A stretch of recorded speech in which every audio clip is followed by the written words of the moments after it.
बेचने वाली चुड़ैल। एक बार की बात है, जादूपुर नाम के गांव में करतब दिखाती एक औरत एक रेड्डी के लिए गांव में आती है। आइए आइए मेहरबान कदरदान, खाइए रोहड़ा के ताजे ताजे केले, कभी खाए नहीं होंगे ऐसे केले, पीले पीले केले खाइए।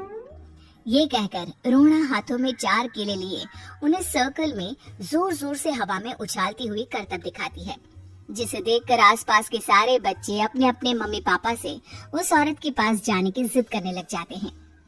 पापा ऐसा तो सर्कस में बॉल से होता है ना, ये आंटी तो केले से कर रही है, चलिए ना पापा देखते हैं। रोहड़ा एक पतली सी तार पर चलती हुई केलों से करतब दिखाती है।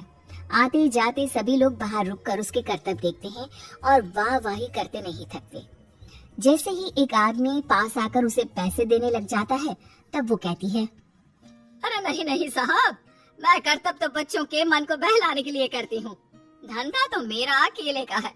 पीछे देखो मेरी रिड्डी, जो भी मेरे केले खाएगा मेरी तरह चुस्त दुरुस्त और तंदुरुस्त हो जाएगा। पता चलता है क्या कि मेरी उम्र 55 की है। अरे पर ऐसे ठंड के मौसम में कोई केला क्यों खाएगा? ये ऐसे वैसे केले नहीं है साहब, ये शरीर में गर्मी देते हैं, ठंड को दूर भगाए जो भी रोहिणा के केले खाए। पापा अगर मुझे केले नहीं मिले तो मैं घर नहीं जाऊंगी। तभी उसके पापा कहते हैं कि बेटा केले ठंड में कभी गर्मी नहीं देते, ये सब कहने की बातें हैं, सामान बेचने का तरीका है इनका। पर पिंकी नहीं मानती। मैं केले खाऊंगी। पिंकी की जिद के आगे नत्थू हार जाता है और उसे केले खरीद कर दे देता है। पिंकी खुश होकर केले घर ले आकर खाती है। अब मैं भी करतब करूंगी, कितना मजा आएगा, जादुई केले। पिंकी पहला केला खत्म भी नहीं करती कि वो बेहोश हो जाती है। दूसरे केले से एक काला धुआं आता है और रोहड़ा चुड़ैल बनकर बाहर निकल आती है। मेरे भूतिया केले बच्चे न खाए, ऐसा हो ही नहीं सकता। जादूपुर वालों, कब तक बचोगे? आ गई हूँ मैं रोहड़ा, जिसका कोई नहीं कर सकता सामना।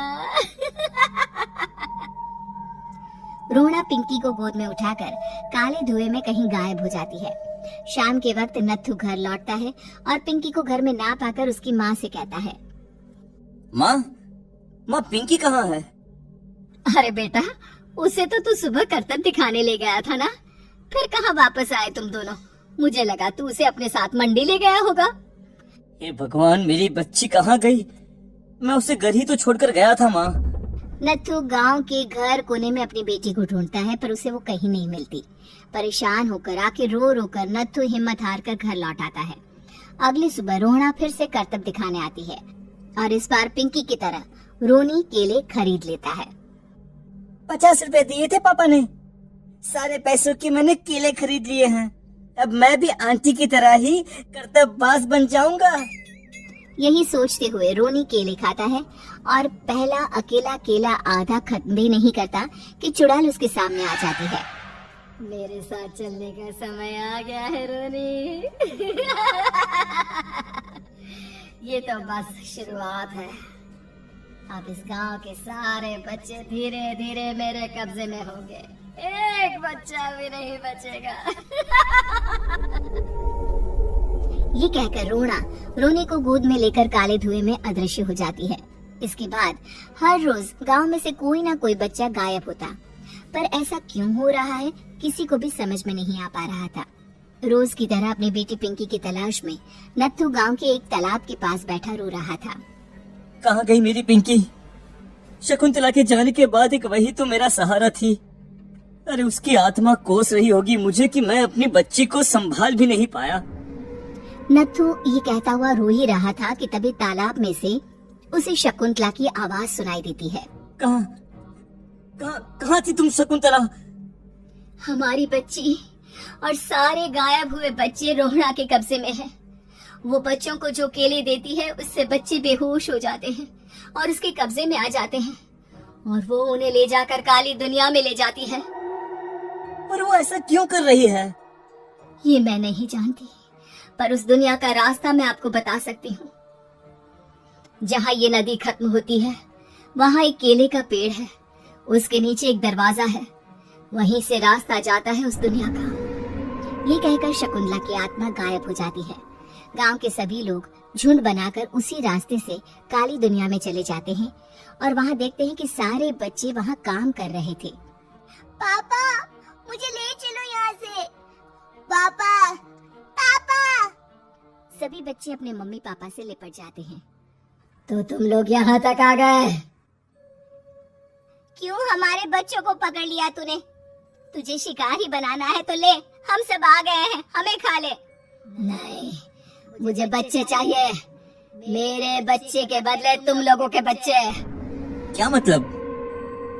मैं इसी गांव में रहने वाली एक औरत थी।